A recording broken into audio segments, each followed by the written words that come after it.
let's say you have a motorcycle and it's moving at 20 meters per second. It decelerates at a rate of 2 meters per second squared.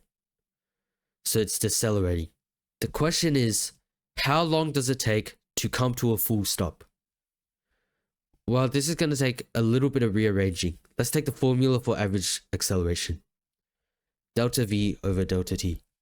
If we multiply both sides by delta T, we get A T equals V.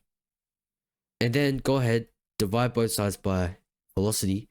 We find that the time is equal to velocity over average acceleration. Now we can go ahead and solve for time.